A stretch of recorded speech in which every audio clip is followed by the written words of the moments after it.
Hoy nos visita Jen Díaz, escritora y traductora catalana que ha sido diputada en el Parlament de Cataluña. Participó en la reforma de la ley contra la violencia machista y en la creación del primer protocolo contra el acoso de la Cámara Catalana. Fue la primera en denunciar en sede parlamentaria que había sufrido violencia machista, testimonio que recoge en uno de sus libros. Ha publicado 8 libros, 6 novelas, un libro de cuentos y el ensayo Dona i Poder, una reflexión sobre la necesidad de feminizar la política. Con ella hoy hablaremos de Madre e hija, Mare i filla, una novela breve pero cargada de matices. Se trata de una novela en la que podemos explorar la complejidad de las estructuras familiares, de esas piezas de puzzle que conforman cada familia y de cómo se recolocan todas las piezas cuando una de ellas desaparece.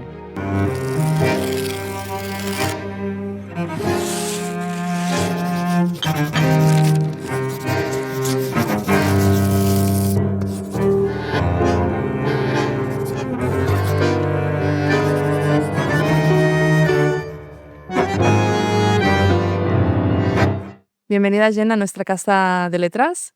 Para conocerte un poquito, quería preguntarte cómo empiezan esos inicios de tu escritura, cuándo decides que quieres dedicarte a la escritura. Pues empieza un poco de rebote, porque yo nunca fui una niña lectora, nunca fui una adolescente lectora. Sí que es cierto que el colegio introduce un poco la lectura en mi vida, pero no en mi casa. Entonces no tengo libros a mi alrededor, no soy una niña que le guste leer, que le guste escribir, pero decido, no sé muy bien por qué, empezar filología hispánica. No la acabé, pero empecé un año y medio de la carrera, y ahí empiezo a leer a Carmen Martín Gaite. Y leyendo a Carmen Martín Gaite me doy cuenta de que muchas de las cosas que ella escribe, narra, ¿no?, enfoca en sus libros, se parecen bastante a El pueblo de mi abuela, La casa de mi bisabuela. De alguna manera, ¿no?, un entorno asfixiante, muy como la Matute también, ¿no? Un pueblito, la entre visillos, la chica de provincias que llega a la ciudad, etcétera, ¿no? Entonces me di cuenta de que los veranos de mi infancia podían ser material literario, y ahí me pongo a escribir como una loca. ¿Y cómo es tu día a día a la hora de crear? Es decir, ¿cómo tienes unas rutinas muy marcadas? ¿No? ¿Escribes un poco cuando tienes alguna idea brillante? ¿O eres muy metódica? ¿Cómo funcionas? Pues yo creo que, como muchos autores, funciono en cuanto se silencia un poco la vida laboral práctica, digamos, ¿no? Entonces casi siempre escribo en verano, porque es el momento en el que mis otros trabajos bajan el volumen, ¿no? Entonces siempre acabo escribiendo en verano, siempre acabo corrigiendo durante las vacaciones o las primeras semanas de septiembre, ¿no?, cuando me vuelvo a incorporar un poco a la vida cotidiana. Y entonces creo que mi proceso creativo viene muy marcado porque siempre he tenido otro trabajo durante el año. Así que acabo escribiendo de forma muy metódica, muy disciplinada. Soy una persona muy ordenada, también en las ideas, en mi proceso creativo. Y como sé que lo que tengo es un mes, me marco número de páginas o capítulos, ¿no? Y ahora, por ejemplo, pues, más o menos los capítulos tienen 15 páginas, capítulo al día. Cuando acabo el capítulo, empiezo a corregir. Cuando acabo de corregir, vuelvo a recorregir, luego me lo imprimo, vuelvo a corregir, paso las correcciones, pero viene muy marcado por el tiempo. Entonces, mi primera escritura siempre es muy rápida. Es un torrente de trabajo muy, muy grande, pero ya no sé decirte si es que mi vida laboral ha marcado mi proceso creativo, o que a lo mejor yo igualmente iba a escribir así, ¿no? Pero viene muy marcado porque se me acaba el tiempo. Y ya para terminar, te pedimos que llevaras un objeto. Veo unas gafas muy chulas y curiosas aquí en la mesa. ¿Nos puedes contar estas gafas de dónde aparecen? Pues mira, he empezado hablando de Carmen Martín Gaite, de mi abuela, del pueblo de mi abuela, de la casa de mi bisabuela, porque mi abuela es de un pueblo pequeñito de Extremadura, Puebla de la Calzada, al lado de Montijo, que es el pueblo de mi abuelo, y allí he pasado todos los veranos de mi infancia, desde que tengo 4 meses, nací en abril, ese verano ya me llevaron hacia Extremadura. Y parte de la conexión que empiezo a tener con la literatura es intentando, como decía Martín Gaite, tirar del hilo, ¿no? Y tirando del hilo de la vida de las mujeres de mi familia, ¿no? De generaciones anteriores, empiezo a darme cuenta de que eso que en mi casa son historias, ¿no? de la yaya o historias de la familia, anécdotas, se acaban convirtiendo en material literario. Entonces la casa de mi bisabuela tenía muchas cositas, era una casa que se estaba cayendo a pedazos y mi abuela siempre me decía, lo que no te lleves algún día esta casa se va a derrumbar y te vas a quedar sin cogerlo, pero me daba vergüenza porque yo era como la bisnieta de Cataluña, ¿no? La que quedaba más lejos. Y nunca me había atrevido a coger una caja que tenía estas gafas. Y en aquel blog, primero, escribí un texto hablando de estas gafas. Mi tío leyó el texto, fue a casa de la abuela, cogió las gafas, se las dio a mi abuela y dijo, toma, dáselas a tu nieta que las quiere. No, Y qué bonito. Y ahora me Están he las ido a gafas. vivir a una guardilla que me recuerda mucho a la casa de mi abuela y las he puesto ahí en un pequeño altar, estas gafas retro. Pues tiene una historia muy bonita detrás.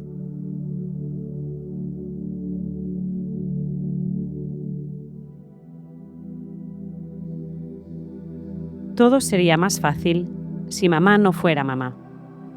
Ahora tía Dolores y Natalia no vivirían solas, no sentirían tantos y tantos remordimientos, esa sensación elástica y perversa de la culpabilidad. Gloria también sería más feliz si no fuera como es, tan arisca, huyendo siempre de la generosidad de los demás, un poco neurótica. Pero hace tiempo que Natalia ya no está preocupada por no querer a su madre como debería hacerlo una hija. Y hace más tiempo todavía que no se enfada con sus impertinencias. Una madre es una madre.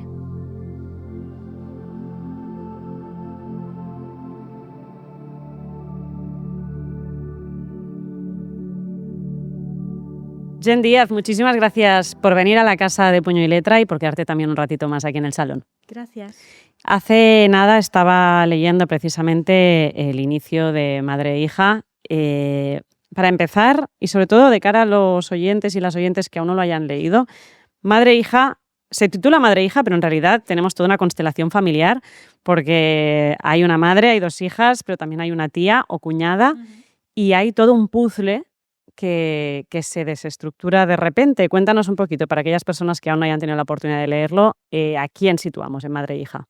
Pues ese es uno de los grandes misterios del libro. ¿Por qué se llama Madre e Hija si al final hay diversas madres, diversas hijas? Hay sobre todo una tía, ¿no? De hecho, en catalán me preguntaron ¿por qué no se llama la tieta, ¿no? ¿Por qué no se llama la tía este libro? Y es porque yo este libro lo empiezo por el título. Enseguida tengo claro que se va a llamar Madre e Hija y la manera que tengo de justificar frente a mi editora que tiene que ser este el título, primero porque en singular tiene una potencia, ¿no? La otra opción era ponerle el plural, madres e hijas, ¿no? Que a lo mejor sería un poco más honesto con lo que hay dentro del libro. Para mí tiene que ver también con diferentes maneras de ser madre, diferentes maneras de ser hija, todos esos roles, ¿no? que se van repartiendo y que van más allá del lazo sanguíneo, ¿no? Porque la familia es una cosa que hemos construido en base a unas normas muy estrictas y finalmente cuando tú dices madre e hija se te vienen un montón de historias a la cabeza, ¿no? Y tenemos unos estereotipos y tenemos, ¿no? un imaginario muy concreto de lo que es una relación madre e hija. Y necesitaba que con el título hubiera ese punto de tensión, ¿no? Pero sí que es cierto que dentro del libro hay un abanico de mujeres, independientemente de si son madres o hijas o cuál es el rol que desempeñan, ¿no? En función de con quién se están relacionando. Hay un grupo de mujeres actuando de forma muy distinta en base a unas mochilas emocionales diferentes y que todas ellas están intentando adaptarse a unas exigencias que les pasan por encima, ¿no? O sea, les van grandes. Y no importa al final cuál de los caminos, que las exigencias siempre van a ser muy superiores a lo que cualquiera de nosotras puede llegar finalmente. Vamos a buscar un poquito este punto de partida de la novela, porque yo creo que está claro que aquí la fuerza en esta novela es precisamente la historia de cada uno de esos personajes. Son personajes además muy potentes, pero hay algo que de repente les desestructura, ¿no? Hablamos de una estructura familiar donde hay un matrimonio, ¿no? Con una cuñada, pues Gloria y Ángel, la cuñada Dolores y 2 hijas. En el momento en que Ángel desaparece de esta constelación familiar, de este puzzle, esa pieza desaparece, como todas estas otras piezas que un poco quedan unidas precisamente por la presencia de Ángel, el único hombre que aparecía principalmente en la historia, él desaparece y todo el mundo necesita recolocarse de alguna manera, ¿no? Primero quería hablar un poquito de esto contigo, ¿no? Estas estructuras y de la capacidad o no que tenemos de recolocarlos cuando desaparece una parte de este esquema. Sí, porque hay una cosa muy curiosa dentro de las familias, que es la construcción que nos hacemos todos de nuestra identidad en base a ese ecosistema que se mantiene, ¿no? Como con unos equilibrios, porque al final la familia es un grupo de gente que hemos dado por hecho que como tienen lazo sanguíneo, los ponemos a convivir en una casa y ahí el amor lo va a poder todo, ¿no? Y en realidad la familia es un espacio mucho más delicado y mucho más frágil, ¿no? de lo que de lo que el sistema ha querido vendernos como familia nuclear, ¿no? Porque hay que ponerle el apellido también. Cuando hablamos de familia, algunos no quieren asumir la diversidad de todas esas familias, ¿no? Sino padre, madre, criaturas, etc. Entonces, esa familia que es tan hermética y tan estricta y que además nos dicen que nuestra identidad se compone alrededor de la sangre, ¿no? De esa cosa tan visceral como es carne de mi carne, ¿no?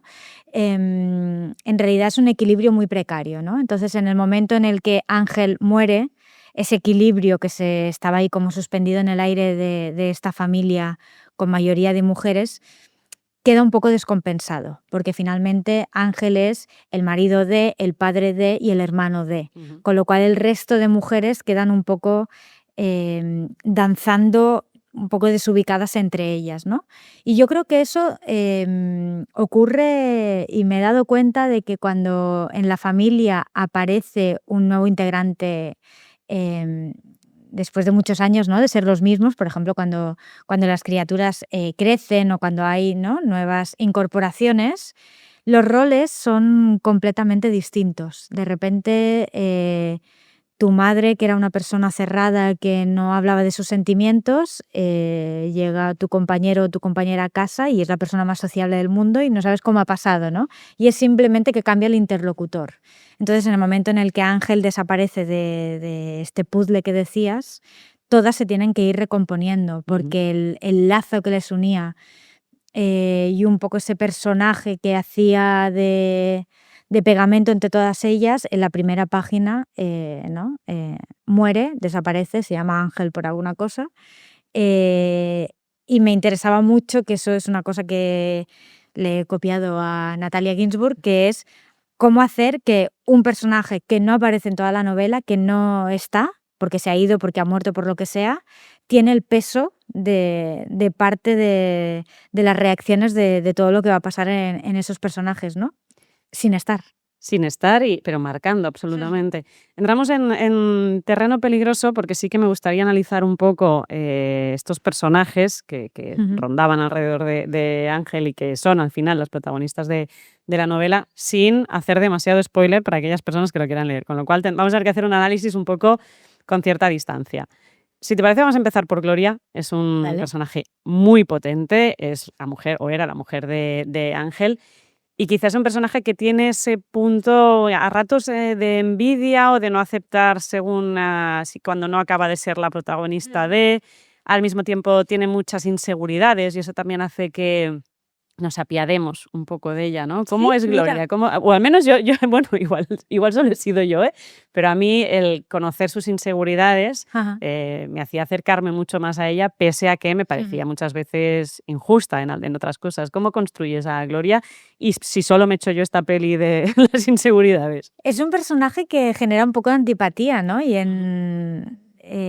un libro que con el que he hecho muchos clubs de lectura, entonces tengo como bastante por la mano qué opina la gente de ciertos personajes, y Gloria es odiosa y la gente le tiene un poco de rabia.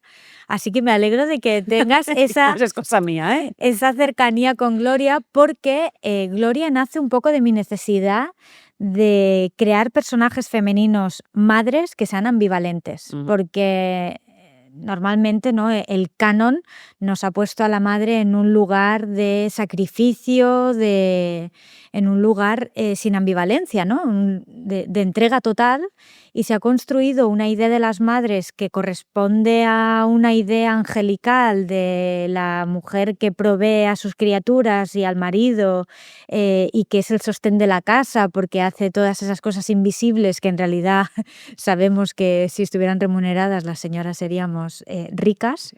Entonces, durante muchos años, la construcción de mis personajes maternales tenían que ver primero con cargarme la sangre, ¿no?, las madrastras, las que ejercen de madres sin haber parido, pero también a las que tienen el título oficial de madre, como Gloria, hacerlas humanas, contradictorias, mujeres que se equivocan, que son injustas, que tienen una identidad propia que va más allá de la maternidad. Entonces, Gloria, que tiene como la condecoración de ser la madre de la familia, resulta que tampoco está cómoda en ese corsé, ¿no? Y que muchas veces, incluso aunque ella tenga el título oficial, su cuñada, Dolores, muchas veces la sustituye como esa madre que sí es angelical, aunque en realidad es la tía, ¿no? Entonces, me gustaba mover un poco los roles tradicionales para intentar que no estemos todas tan metidas dentro del canon o dentro de como un disfraz que nos han puesto, ¿no?, y que ya para siempre tienes que corresponder, ¿no?, a una serie de actitudes o de estereotipos que luego en la vida real la ficción tanto daño ha hecho, ¿no? Porque la cultura genera como ese espejo y de repente tantas madres insatisfechas con su maternidad porque no se parece en nada a la maternidad abnegada y sin fisuras que el canon literario o el canon cultural, ¿no?, nos ha querido meter a base de revistas, anuncios y de señoras con el aspirador vestidas de pin-up. Esa complejidad de Gloria es precisamente lo que la hace muy, muy interesante. ¿No? Hay muchas capas de Gloria, y a base de las historias que van pasando y de su proceso también de duelo, se van descubriendo esas capas, ¿no? Y eso creo que la hace muy interesante. Y no sé si tendríamos que situar en las antípodas de Gloria a Dolores, Sí. que es la cuñada, como bien decías, muchas veces es la que ejerce de esa sensibilidad o maternidad que se tendría que presuponer, o que se presupone muchas veces a las madres con las hijas de Gloria, pero que también vive un proceso muy importante, porque es una persona que de base le pondríamos el cartelito de beata, la tía soltera, eterna soltera, y que de repente se empieza a descubrir en unos sentimientos o en unas necesidades que hasta entonces no había explorado. Sí, de hecho, Dolores es un personaje que en mi esquema inicial de la novela no existía. Yo empiezo a escribir madre e hija después de ir a visitar a una amiga mía, Lorena, a Santiago de Chile, y allí descubro a Natalia, ¿no?, que en realidad se llama Claudia, es una señora chilena, y empezó a explorar todo ese personaje, pero Dolores no existía. Pero mi amiga Lorena me contó que un amigo suyo vivía con su madre y con su tía, y que la madre dijo una frase que es el nacimiento de Dolores, que dijo: 2 mujeres son demasiadas mujeres para una casa. Y de esa frase que me contó mi amiga, de otra mujer chilena, decidí que iba a hacer crecer una cuñada, no 2 hermanas que viven en una casa, sino 2 cuñadas. ¿Qué pasa cuando, ¿no?, el nexo, Desaparece. que es el marido y el hermano, desaparece? Y ahí juegan un poco como antagonistas, porque Dolores es una persona que no tiene el título oficial de la maternidad, ¿no? No ha parido, no tiene su propia casa, no tiene ¿no?, esa familia nuclear, se ha incrustado en la familia nuclear de otro, pero sí que ejerce el rol maternal, ¿no? En esa época yo convivía con la hija de mi pareja y entonces yo hacía un gran esfuerzo por hacer madrastras buenas en los libros. Que no fuera la madrastra de Sí. cuento, ¿eh? Y entonces Dolores venía a encarnar un poco esa figura maternal que va más allá de la sangre, ¿no? Y que va de tener un rol maternal independientemente de lo que diga tu experiencia vital y corporal, ¿no?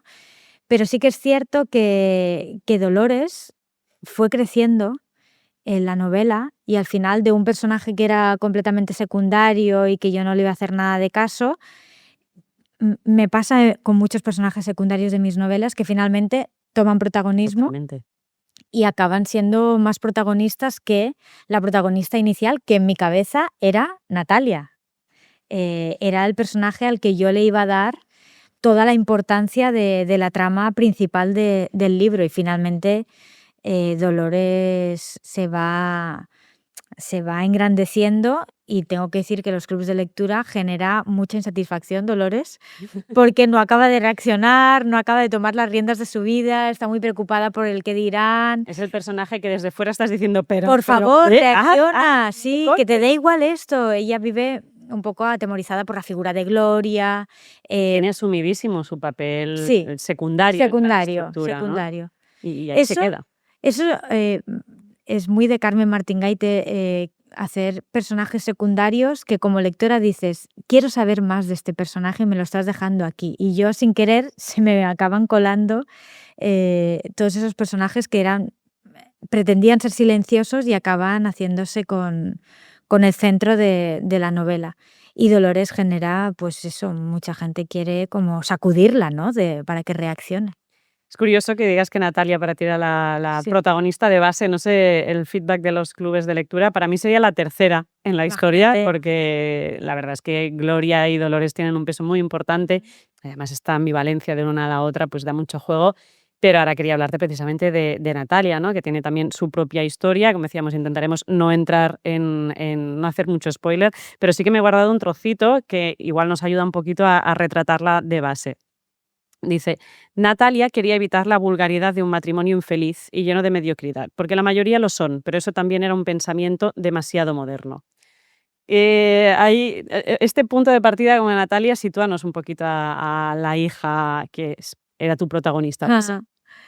Qué gracioso porque en la novela nueva utilizo la palabra moderno como se utiliza en mi casa, que es cuando algo no se entiende es moderno. Natalia es un personaje de verdad. De hecho, yo voy a los clubes de lectura a defender a Natalia porque existe, ¿no? Porque es un personaje lleno de contradicciones.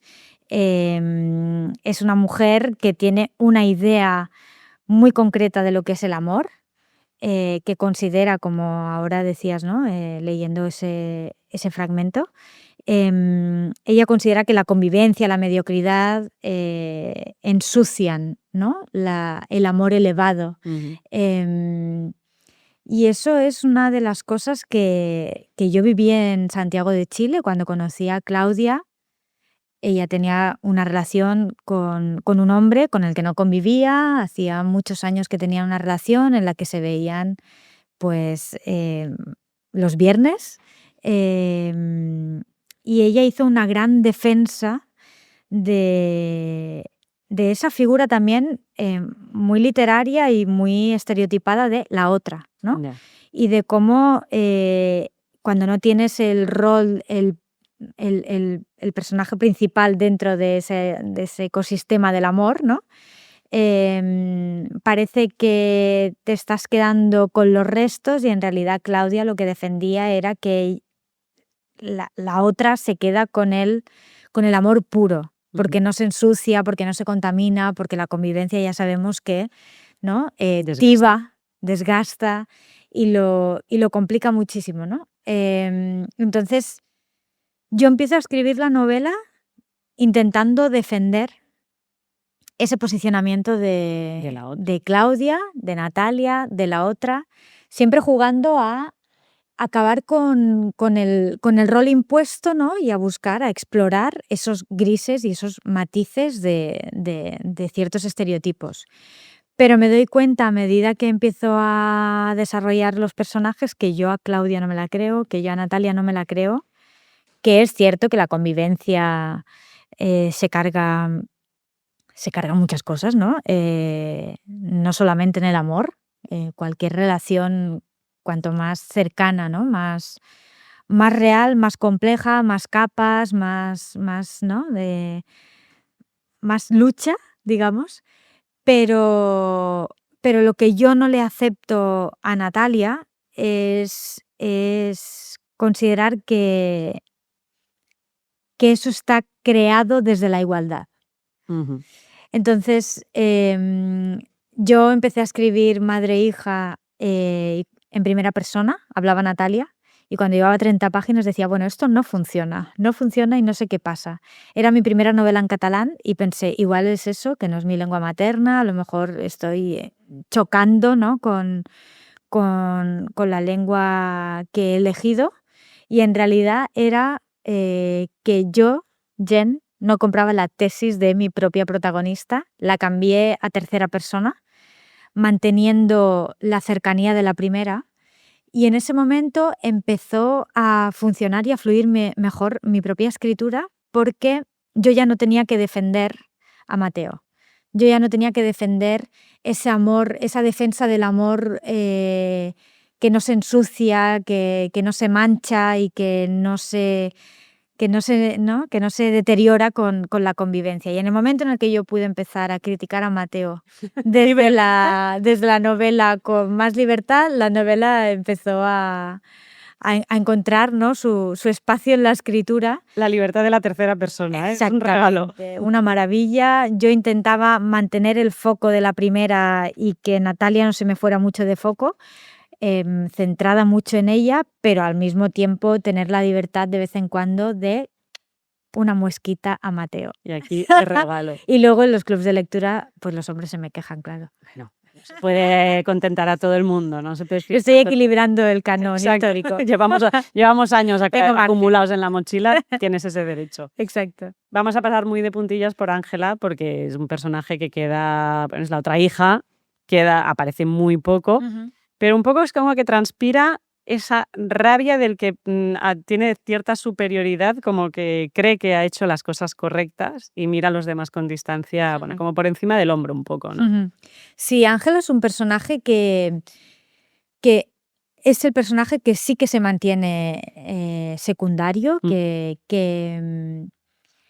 que juega un rol y un papel muy concreto dentro de la familia, ¿no? Y distorsiona y tensiona Sí. como antagonista con Natalia, pero sí que es ese personaje un poco más libre, ¿no? Que toma buenas o malas decisiones, pero como decías, ella tiene la certeza, ¿no? de estar haciendo lo correcto. Como mínimo, no se está metiendo en un carril ya marcado, ¿no? Y entonces, pues es el personaje que se ha divorciado, que tiene hijos de diferentes hombres, ¿no? El moderno, el que no se entiende. Y es porque la hermana de Claudia era un personaje que era una especie de fantasma en la familia, ¿no? Tenía unos hijos, era como más moderna, más, ¿no? más histriónica, era la más diferente, y entonces genera un contraespejo en todo el mundo, ¿no? Porque ella no se parece a nadie y entonces ofrece la incomodidad dentro de casa, ¿no? Para que todo el mundo se pueda medir. Le puse a Ángela porque era, ¿no? Tenía como el papel oficial de ser la que lleva el nombre del padre, pero al mismo tiempo es un personaje que solo funciona para ofrecer un espejo incómodo al resto de la familia, que todo el mundo está intentando meterse en un rol tradicional, aunque no sea el que le pertoca, ¿no? La madre, la antimadre, la madre imperfecta, la mujer, la otra, todo el mundo está intentando buscar su lugar y Ángela es el no lugar. Muchísimas gracias, Jen, por acompañarnos hoy y gracias por este viaje que es Madre e Hija. Gracias.